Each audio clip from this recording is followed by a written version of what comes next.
So without further ado, I'd like to bring up Dr. Lori Weeks, Dalhousie Associate Professor in the School of Nursing, and she will be talking about promoting healthy community and aging through innovative housing.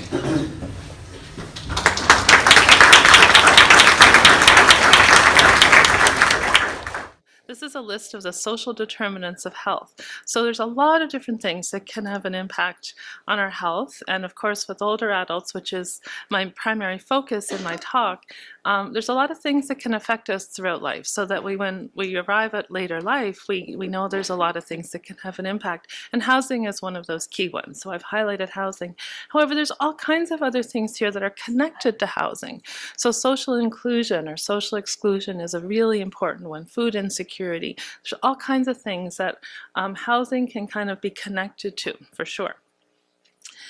This is, I like and I don't like this image, but anyway, it just shows us that we've changed a lot, and I don't think this is anything new to you in terms of our demographics. For the first time, we're starting to see a larger proportion of older adults in our society in Canada than younger people. And this is a shift, and this is something that we're just getting used to, and it's taking us a while to adjust and adapt, and it's just simply the reality that we live in. And it's one of the reasons why I think it's so wonderful that we have things like this where we can get together and talk about some really important aspects of aging, and for people of all ages, such as housing. We also know that in this region of the country, we're pretty old. I have relatives who live out west in Alberta, and it is really noticeable when you go to public places in a place like Calgary, and you go to public places like here or in rural PEI, which is where I'm from. Lean into the mic. It sounds like I'm talking loud. Okay, is that a little better? Okay, I'm sorry. And I'm also talking too fast. I'll try to slow down and lean into the mic. There we go. So we're old. We have a lot of older people. There's other parts of the country as well, like British Columbia, that has a lot of older adults as well. And we expect that this trend will continue. So it's especially an important issue in this part of Canada.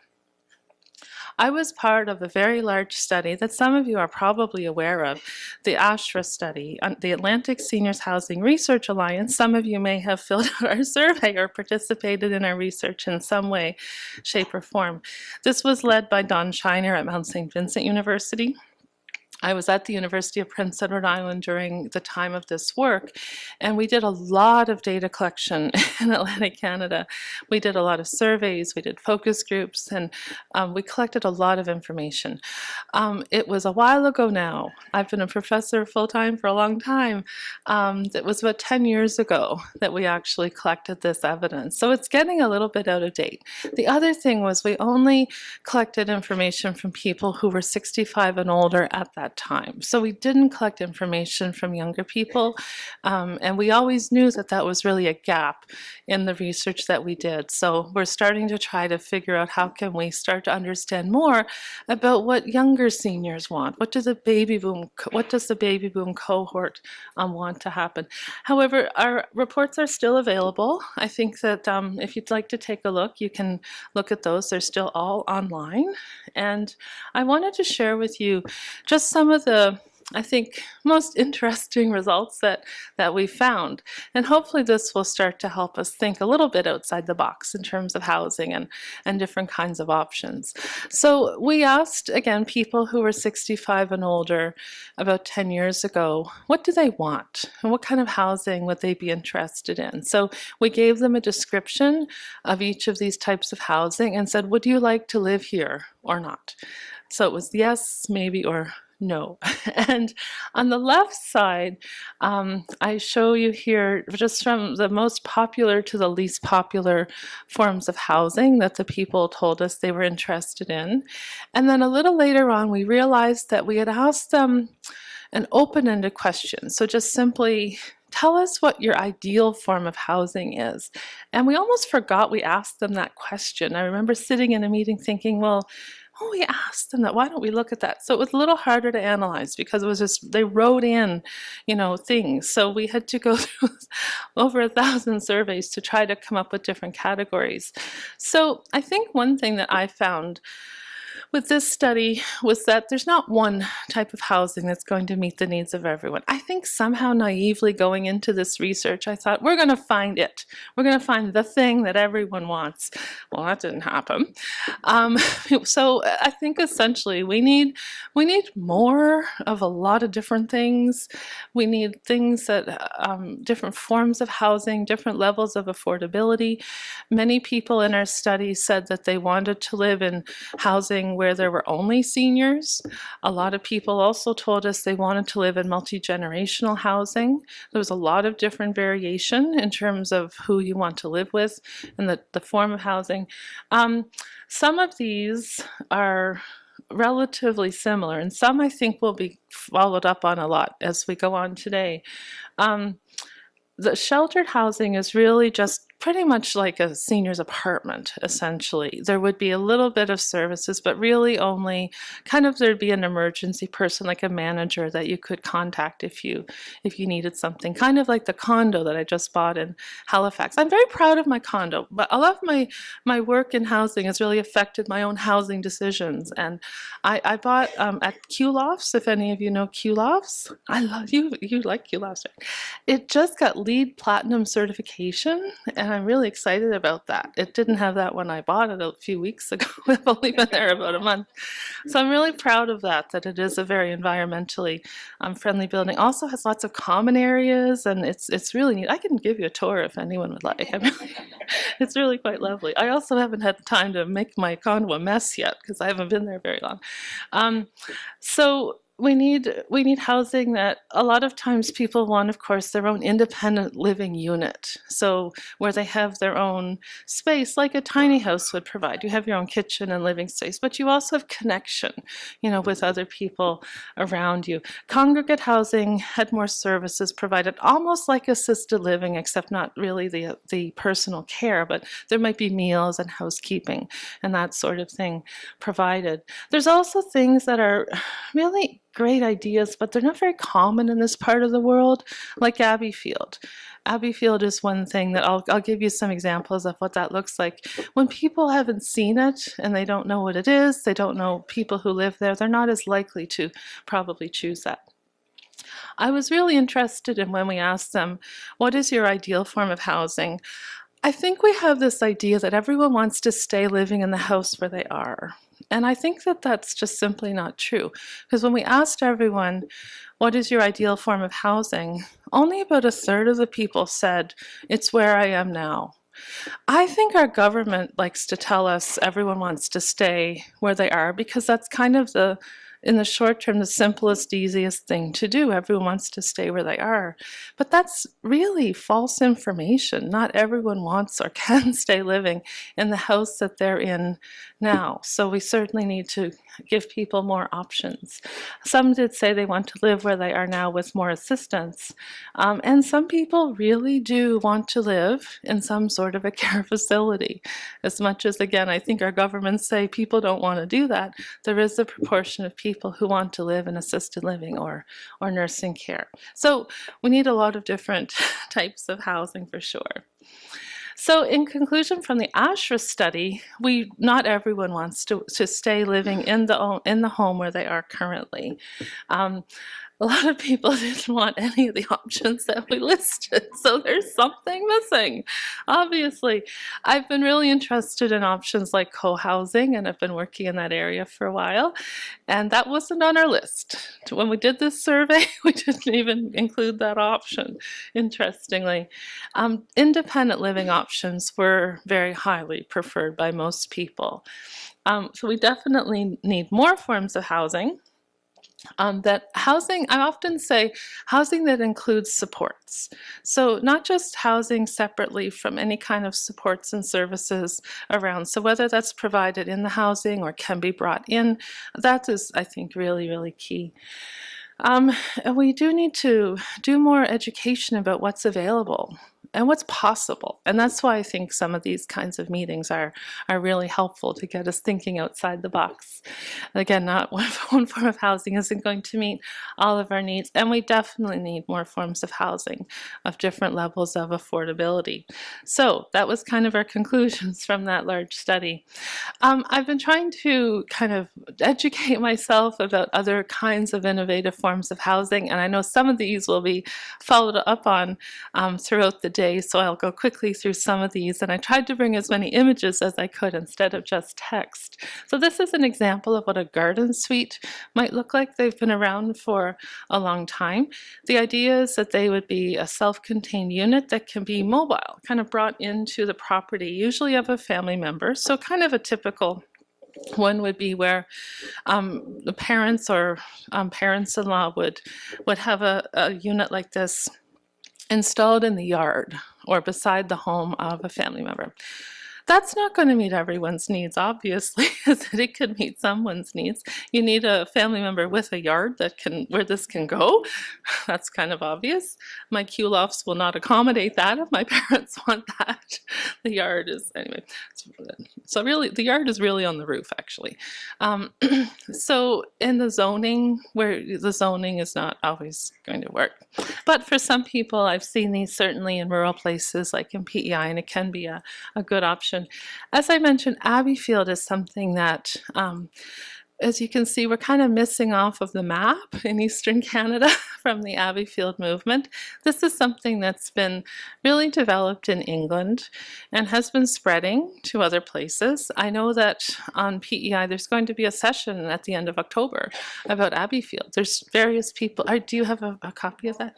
In Halifax too. So there's been some efforts being made to really share what Abbeyfield is all about. So essentially these are just relatively regular houses like this one, usually relatively big houses. The idea is that they're nonprofit organizations. These are really quite affordable forms of housing. In general, each person has their own bedroom. They may not have their own bathroom or other private space. They have their own bedroom, and the rest of the house is essentially shared. So it's kind of like a home sharing option. It's not an ownership model. So it's like a nonprofit organization owns the building and people rent essentially a room. They're relatively small, so there's not a huge number of people that live in them. And there's always some kind of person there who is like a housekeeper who can help with things like housekeeping and cooking and support. So it's a really nice supportive model. So it's an option. It's not going to meet everyone's needs. And it certainly seems that they're trying to spread this idea in this part of the country. This is just the interior of one that's in Alberta. So very homey, very cozy. I did a study tour in Sweden, Sweden. I'm really not Swedish at all. I'm just kind of a closet Swede or Scandinavian, if that's a thing. So I spent a month doing fun things, but also sort of working at the same time and touring around as many facilities as I could, because I thought I got to see what's going on in Sweden. So I went to various types of facilities. This was a nonprofit one that had multiple levels of care and housing within it. It was, yes, as I said, nonprofit. I found private facilities, nonprofit, and government facilities on my tour. This one was neat because it really had everything under the sun. It had a lovely gym. I loved the pool. Yeah, that was nice. Not many of our housing facilities, especially for older adults, have a pool. It was beautiful. I wanted to live there. It had, I think this was the workshop. Sorry, the colors aren't coming out very well. A workshop with tools. I've been involved with assisted living on PEI, which is called community care there, but it's really assisted living. And I thought, what would our inspectors say if I wanted to install woodworking tools, saws and things? I don't think we'd be allowed to do that given our regulations. But anyway, this place had a beautifully equipped woodworking workshop.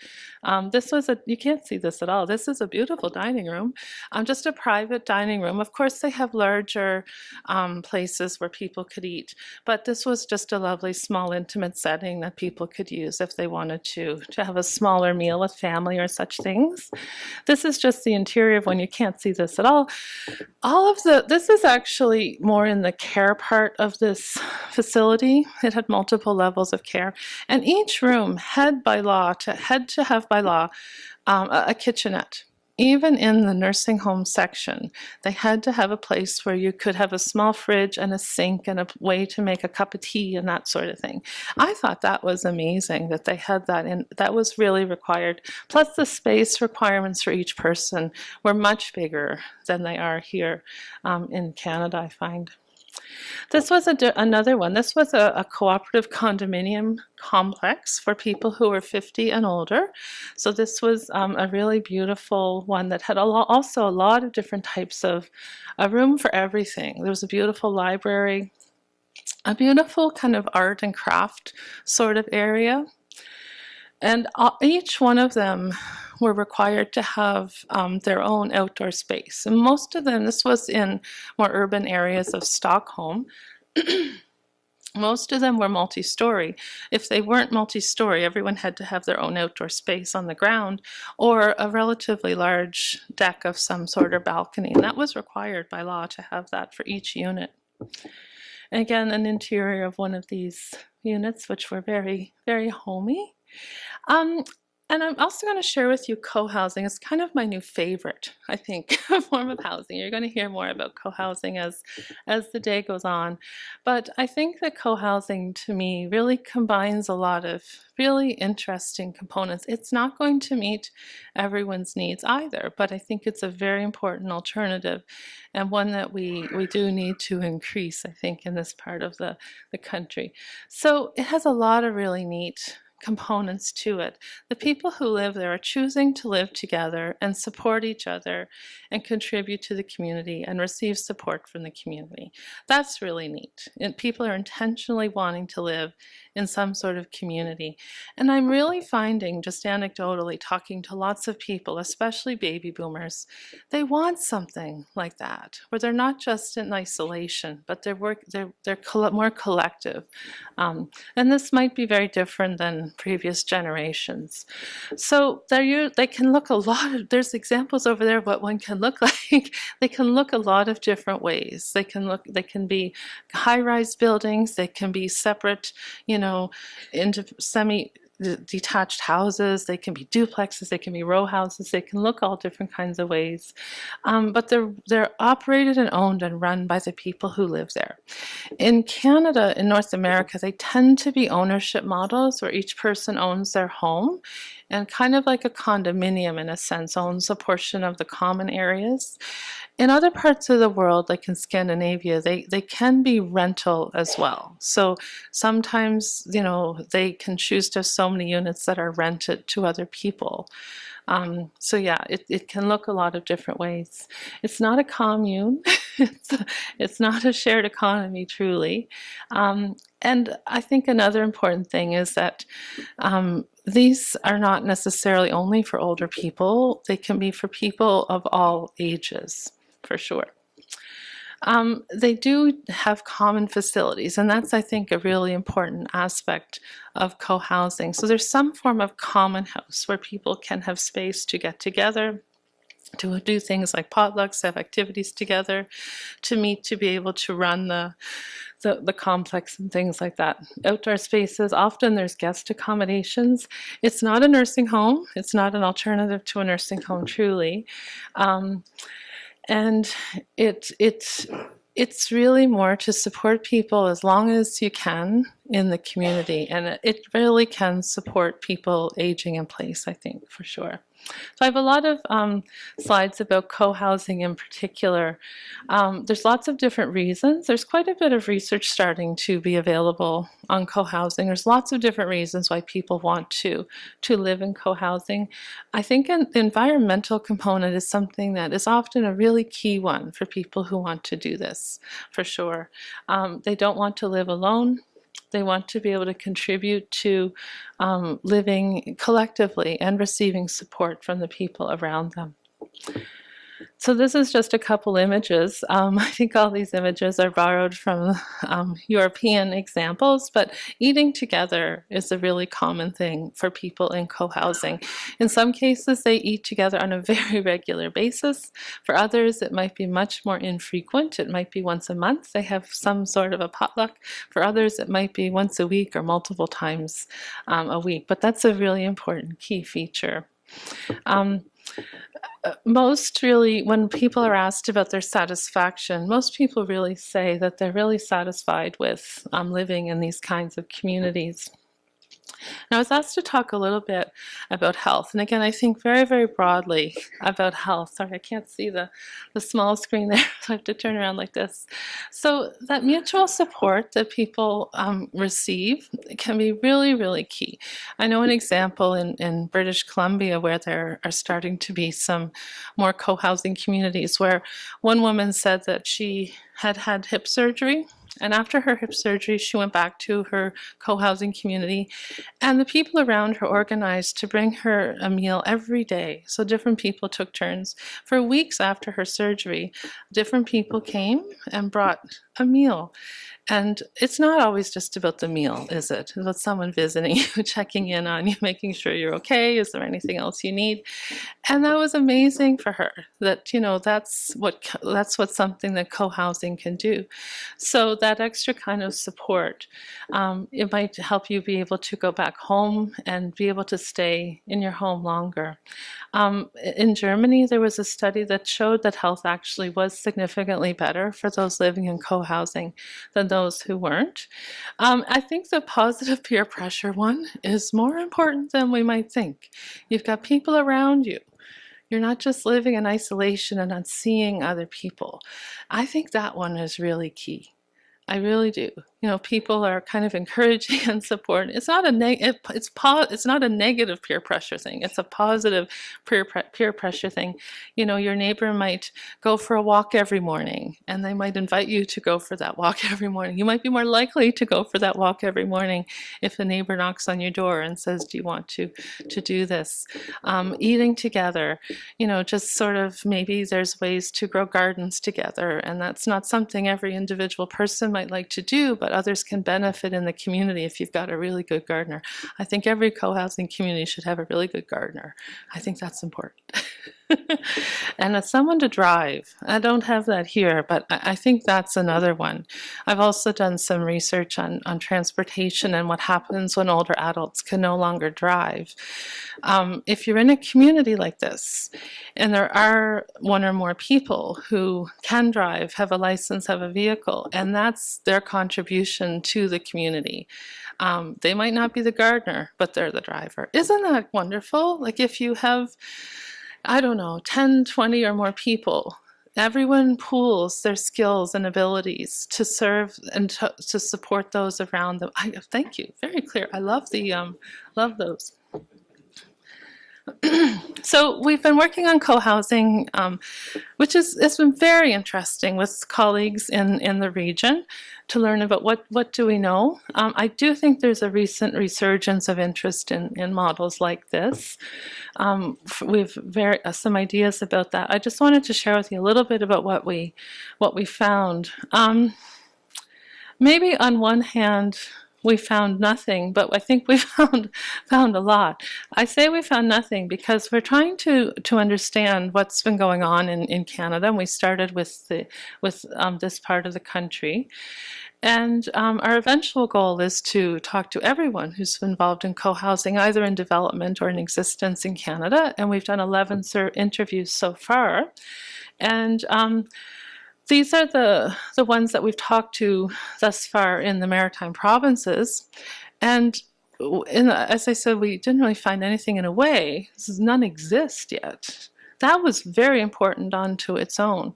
But we talked to people who were in development, who were on the cusp. We have an example here today of people who are on the cusp of doing this. So there's so many groups who are like excited about this, want to do this.